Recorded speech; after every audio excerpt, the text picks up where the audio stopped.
เป็นน้องเอ้ยเปิดภาพมากะอยู่ที่บ้านของน้องบุษบาเป็นน้องเอ้ยเข้ามาทางน้องเพิ่น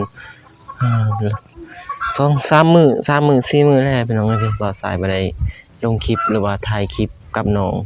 มื้อนี้ก็เลยสิได้เข้ามาถ่ายพี่น้องเอ้ยก็คือที่ว่าแหละพี่น้องบ่าวสายก็ติดภารกิจหน่อยนึงพี่น้องก็ขอโทษขออภัย FC หมดทุกคนเด้อพี่น้องเด้อเพราะว่า ก็อยากสิเข้ามาถ่ายแต่ว่ามันติดภารกิจอยู่ทางบ้านก็เลยถ่ายบ่ได้พี่น้องเพราะว่า 2-3 มื้อพี่น้องติดตอนนี้ก็ได้ถ่ายได้ก็เลยเข้ามาน้องเพิ่นว่าสิเข้ามาลิ้นมาเที่ยวพี่น้อง2-3 มื้อแล้วที่ว่าบ่ได้เข้ามาหาน้องเพิ่นก็เป็นจังได๋ก็ฝากติดตามอีกเด้อพี่น้องเด้อเพราะว่าก็บ่ได้ลงคลิป 2-3 มื้อน้องเอ้ยสิเข้ามื้อที่4ที่5แหละก็ให้หน้าให้ตาโดนเติบพี่น้องเอ้ยก็จักสิ มื้อนี้ก็เลยเข้ามาหาทางน้องบุษบาพี่น้องเอ้ยมาอัปเดตทางน้องก่อนอื่นก็กราบทักทายสบายดีเด้อพ่อแม่พี่น้องหมดทุกคนพี่น้องบ่ว่าจะอยู่ภายในหรือว่าต่างประเทศก็กราบทักทายสบายดีพี่น้องเข้าสู่ช่องบ่าวสาย Channel คือเก่าคือเดิมพี่น้องเอ้ย มื้อนี้ก็เข้ามาทางน้องเพิ่นก็น้องเพิ่นว่าสิเฮ็ดอันนี้พี่น้องเอ้ยบ่งจักหรือว่าบ่งที่ว่านานที่บ่าวสายปลูกผักบัวตั้งแต่เมื่อก่อนนั่นแหละที่ว่ายังบ่ทันเข้าไปถ่ายว่าได้ส่ำใดแหละพี่น้องเอ้ยผักบัวคือสิใหญ่แล้วพี่น้องเพราะมันก็ดนนานแล้วก็มักตอกมักแตงพี่น้องเอ้ยคือสิได้ผลละหมากหากไม้พี่น้องเอ้ยไปเดี๋ยวเข้าไปเบิ่งทางน้องเพิ่นพี่น้องเอ้ย พุ่นน้องเพิ่นก็กำลังเก็บจักสิปลูกผักหยังตามเบิ่งบ่สายเบิ่งใกล้นี่โอ้ขยันผักป่นๆเพิ่นว่าขยันเพิ่นสิได้เอาไปขยายตื่มบ่อืมอือฮึ ได้เดี๋ยวเข้าไปหาทางน้องเพิ่นก่อนเพราะว่าให้หน้าให้ตา 2-3 มื้อแล้วคิดฮอดก็บ่จัก เฮ็ดหยังสบายดีเด้อ โดยสวัสดี เปื้อนหมดเนาะมื้อมาสิติดให้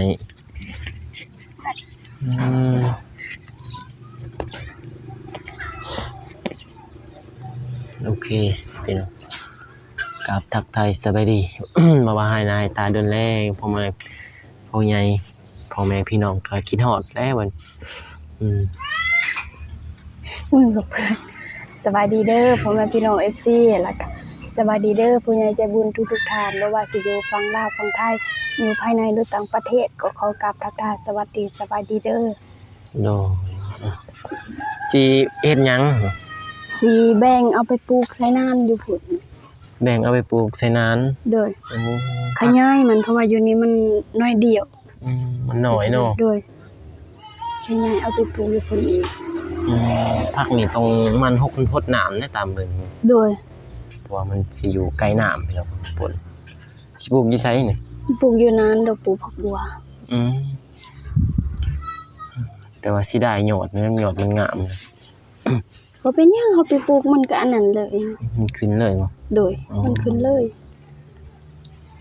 บ่แม่นเฮาสิได้พังดินมันจนจ้ำเด้พังเอาแต่เพียงหากมันมื้อนี้บ่าวสายมาก็บ่ได้มีหยังมาอัปเดตมาลิ้นมาเที่ยวนั่นน้อง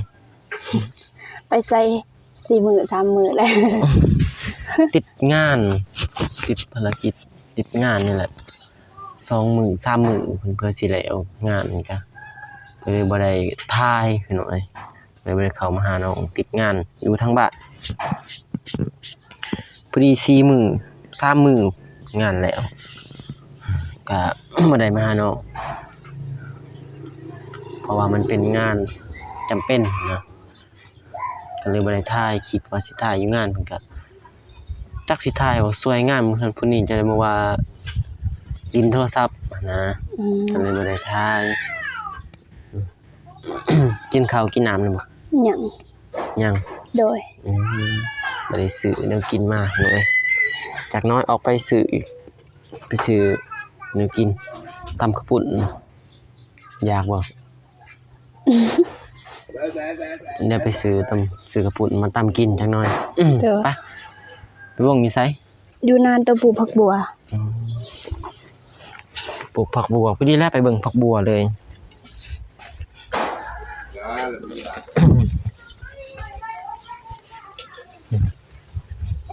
พี่น้องเอ้ยโอ้ดอกไม้นี่งามเนาะพี่น้องเอ้ยคุณ บ่ฮู้ว่าชื่อมันจังใด เขียวอีกเขียวพุ่มเรือง เรื่องพุ่มบ่ งามขนาด งาม โอ้เป็นเอกลักษณ์ปะอยู่เทิงเฮือนน้องคืออยู่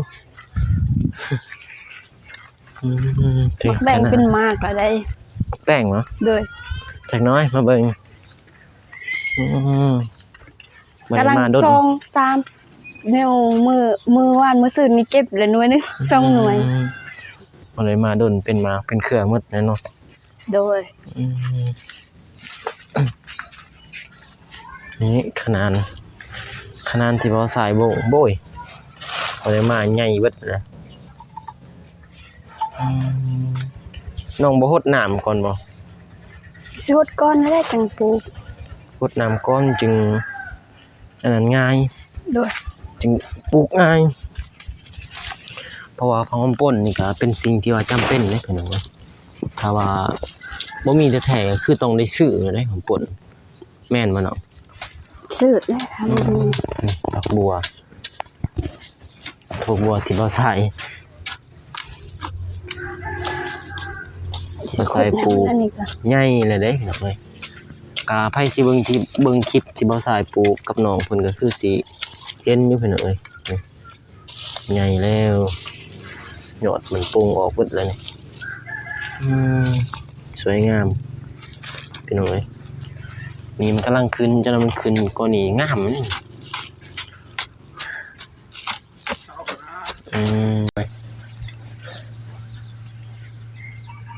ผักหอมป่น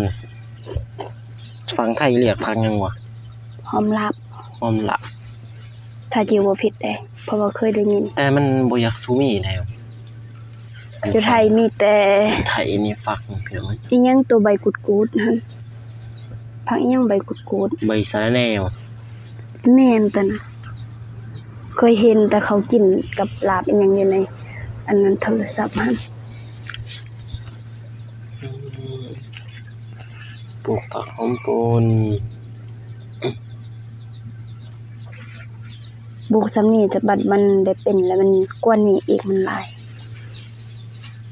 มันสิไปทั่วเลยตามที่ว่ายอดมันไปนี่เนาะ โดย ถ้ายอดมันได้ไปมันไปเลยนี่ เฮาปรุงนั่นนี่แล้ววันนั้นเฮาไปหาแกบอีกมาใส่แห้งคักมันงาม ใส่ทั้งถึงนี่ โดยโหยอยู่ทางเทิง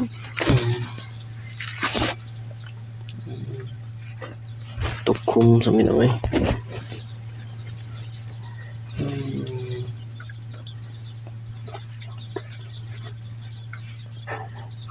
บรรยากาศโคตรดีมื้อนี้บดมัดมือ มันบด ย่านฝนเลยพี่น้องเอ้ยถ้าไผที่ว่าพอไว้สิฮอดฤดูฝนแล้วมันสิเข้าสู่ฤดูฝนฤดูที่ว่า เฮ็ดปลูกพัง ปลูก ถ้าเป็ มัน ฝั่งประเทศลาวเป็นฤดูที่ว่าปลูกเผือกปลูกมันหรือว่าปลูกของที่ว่ากิน บ่คันปลูกอันนั้นนี่ปลูกได้บ่ ปลูกหยัง ปลูกหยังปลูกเขาปลูกมัน เขาก็ได้อีกปลูกเขา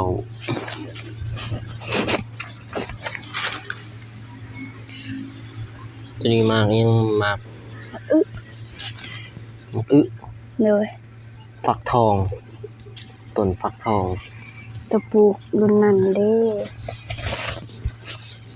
ต้นฟักทองเห็นไหม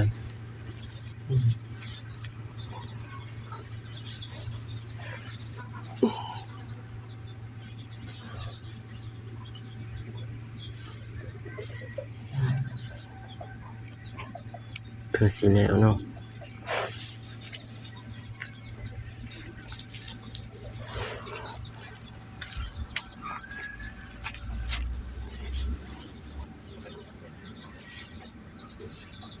เรือประจักษ์มาหัง เลือกกะหาซ้ำแถวมันห่างนี่ อืม แถวมันห่างซ้ำเลย เผื่อมันบ่เป็นบ่ยังหั้นนะ โดย ตอนเป็นก็ดี เป็น ยันต้นบ่เป็นคันตัวใดบ่เป็นก็เฮาก็จึงได้เอาตัวที่ว่ามันเป็นขึ้น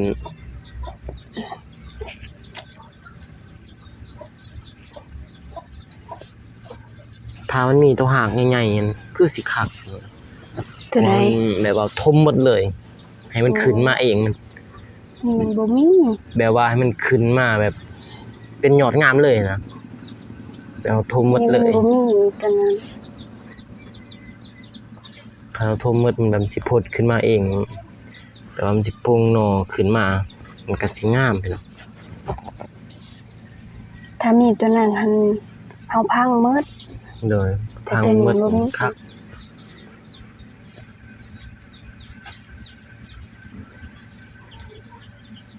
พังหมดแบบมันขึ้นมาอู้ทุ่มเลย ถ้ามีพุ่นดีๆพี่น้องงามปลูกนี่ก็ถ้าปลูกหลายก็พอได้ขายอยู่พี่น้องผักนี่ อืม เพราะว่ามันเป็น ดาว นำเข้าตลาดได้เลย เฮามีแบบพื้นที่หลายหันนะ อืม ปลูกหลายก็ได้หลายบ่มีพื้นที่นี่ปลูกบ่ได้ ถ้ามีพื้นที่น้อยนี่ปลูกบ่ได้ ปลูกซ้ำแต่กิน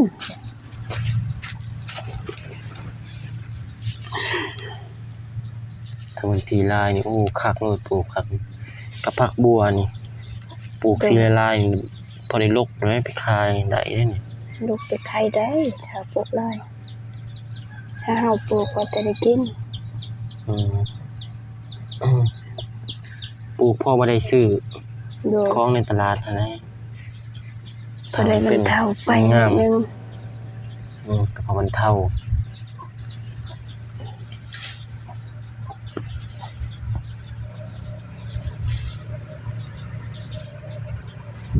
พอพักนี่อันอยู่ในตลาดนี่สิหายาก ราคาก็สิสูงอยู่นะพักนี่ โดย พอโลนึงก็ที่เอาสายเคยซื้อก็30พุ่นเด้พี่น้อง30,000 ถ้าเป็นเงินบาทก็ตกอยู่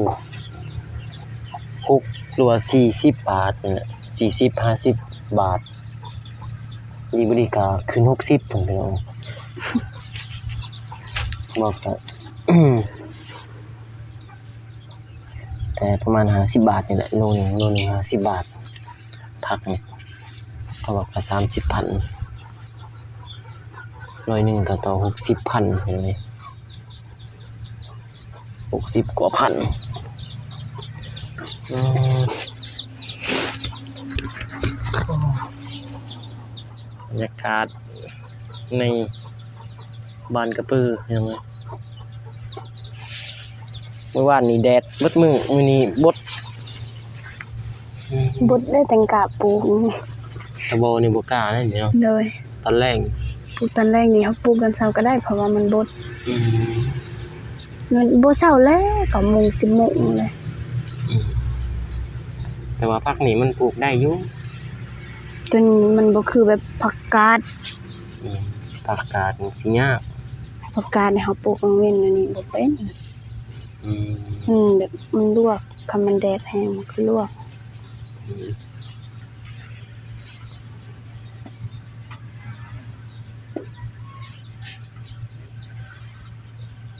ผักกาดนี่เลือกแดดแห้งก็ฮดบดมันฮดยอดมันนะแล้วมันห่อนแล้วใบมันอ่อนดิ มันสิลวกมันสิบ่เป็นมันเปื่อยเลย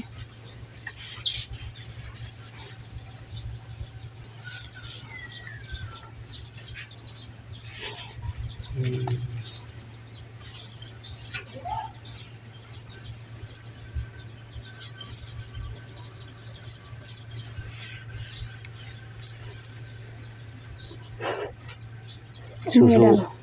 มีดำกำแต่ฝุ่นกำแต่ขี้ดิน มีแต่ว่าสู้ๆอ้ายเป็นกำลังใจให้เด้อ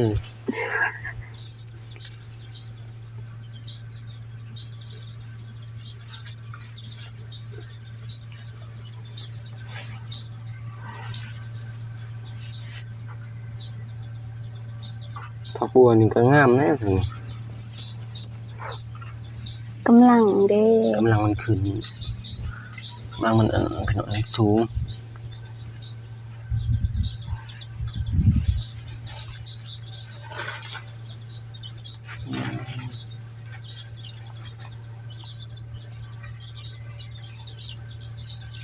ถ้ามันงามนี่หากมันใหญ่มุกนี่เป็น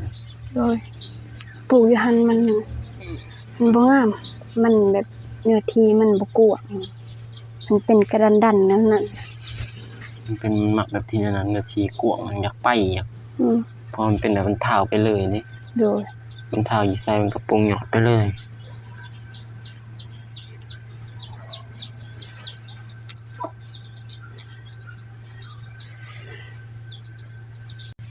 อ้าวกูเสร็จสักอีกนี่ ปลูกผักหอมป้อมกับผักชีตอนแรกขุดไว้เลยตอนแรกก็มีแต่ขุดแล้วก็ปลูก เพราะว่าผักตัวนั้นมันจะได้ปลูกตอนแรกเนาะ โดย ผักหอมป้อมผักซี่พี่น้อยจากที่ว่าปลูกผักหอมป่นน้องเพิ่นก็สิปลูกผักหอมป้อมผักซี่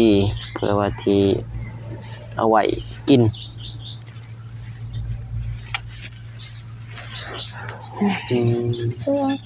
เรียบร้อยไปเบิ่งมักแตงเนี่ยเบิ่งมักแตงเป็นแล้วบ่มาพอได้เก็บกิน เป็นบักร้าย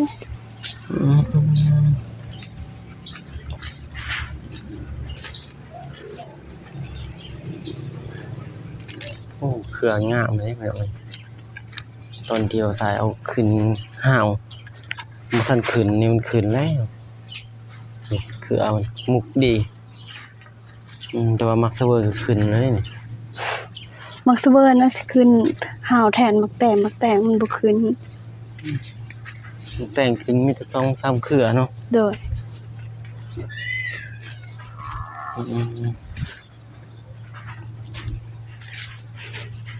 ตอกสลัดก็เบิดแล้วเนาะ เปิดแล้วเบิดวางเฮ็ดเพื่อนมักเล่นมีตัวสุกเล่นเล่น มักคือ โอ้น้อยๆนิดหน่อยเนาะ โดยนั่น มันเป็นเครือแบบนี้เนาะ โดย ถ้ามีหานขึ้นยาวเลยใหญ่เลยตามเบิ่งเลยคุณมักแตงโอ้หน่อยเอะมันนั่นเนาะ ยังน้อยๆลงผักอีกูนี่มันเรื่องนะมันบ่งาม มันนั่นน่ะดินี่มีแต่ว่าลูกตัดใบนั่นแหละนี่เพราะมันอันนั้นแหละมันใหญ่เลยนี่ มันบ่มีคนมาซื้อถ้ามีคนมาซื้อก็ตาย พูดจนมันอันนั้นเลยพี่น้องใบมันนิ้วตัดไปคั้นสมแซ่บได้พี่น้องสมผักอีกูนี่โอ้มีใหญ่หมดแล้วนี่มีแต่ว่าลูกแล้วก็ตัดใบซะ กกกะเพรา ใบกะเพราโอ้ ปลูกซื้อได้แต่ว่าบ่ได้เฮ็ดกินปลูกไว้ซื่อๆเห็นหมู่ปลูกก็เอามาปลูก เอาไปใส่ผัดขัว บ่เคยได้ใส่จัก หรือว่า เทื่อ ผัดกะเพรา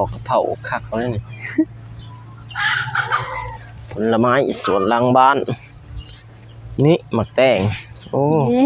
3-4 เครือ หลายเด้อยู่เบิ่งจังหน่วยตัวหน่วยงามๆเก็บเลย 3-4 เครือเหลือหน่อยเดียวพี่น้องเอ้ยนี่พุ่นตอนนั้นก็คือบ่เอาขึ้นหาว เอาขึ้นก็มันอันนั้นมาทางนี้จักนะใด ทำอิฐนี่มันบ่อยากขึ้นเลยนี่แบบมันมีดอกทำอิฐนี่ อันนี้ให้มันขึ้นนี่ก็ได้นะมันสิขึ้นอยู่นี่ให้มันขึ้นนี่ หึ นี่ให้มันขึ้นนี่เด้ ทำอิฐมันบ่อยากขึ้นเป็นมากแต่ต้นยังน้อยเลยทำอิฐเป็นแต่อยู่นี่ เรื่องนั้นแหละมันคือบ่อยากขึ้นห้าวปานใด อืม มันขี้หลายเลยเด้จักเป็นแนวใด นี่ทำอิฐบ่อยากขึ้นวันนี้มันขึ้นแล้วมันสิยืดแล้วได้นี่ใหญ่เด้เห็นบ่นี่ยอดมันสิใหญ่มุกถ้ามันได้ขึ้นแล้วมุกโลด มักซิเวอร์นี่ขึ้นเลย อืม มักซิเวอร์นี่คันได้กินก็สิได้กินโดนคันมันเป็นมักซิเวอร์นี่เฮาสิได้กินโดน สบายเลยเนาะวันนี้เนาะเดือนกะแล้วแหละฝนกระตกบัดนี้แห้งซอดฤดูฝนแหละสบายแล้ววันนี้ โดย อืม บ่เปียกแล้วได้นอน สบายแล้วพี่น้อง นอ เอ้ น ย แบบสบายแล้ว ดีใจน้ำน้องเพิ่นโอเค มีแต่ว่าสิจบคลิปไปก่อนพี่น้องเอ้ยเด้อน้องเด้อ โดย ใส่กันจบคลิปไปก่อน เดี๋ยวพอกันใหม่คลิปหน้าอีกพี่น้องเอ้ยใหม่ มือเปื้อน มือเปิดอีก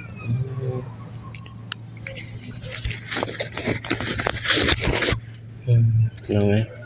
โอเคพี่น้องมาใส่กาสิได้จบคลิปไปก่อนพี่น้องเอ้ย กาพอมาใส่กาได้ลงคลิปไปหรือว่าถ่ายคลิปไป3-4 มื้อเต็มๆเอาก่อนอื่นกาขอบใจพ่อแม่ FC เบิดทุกคนเด้อที่เข้ามาให้กำลังใจบ่าวสายก็ขอให้พ่อแม่ FC ทุกท่านจงมีแต่ความสุขความเจริญปรารถนาสิ่งใดก็ขอให้ได้สิ่งนั้นให้ได้ดมปรารถนาความเจ็บอย่าได้ความไข้อย่ามีให้ร่ำให้รวยเฮงๆปังๆหมดสุขคนเด้อพี่น้องพบกันใหม่คลิปหน้าคลิปนี้บ่าวสายกับน้องบุษบาขอกล่าวคำว่าสบายดีเด้อบ๊ายบาย บ๊ายบาย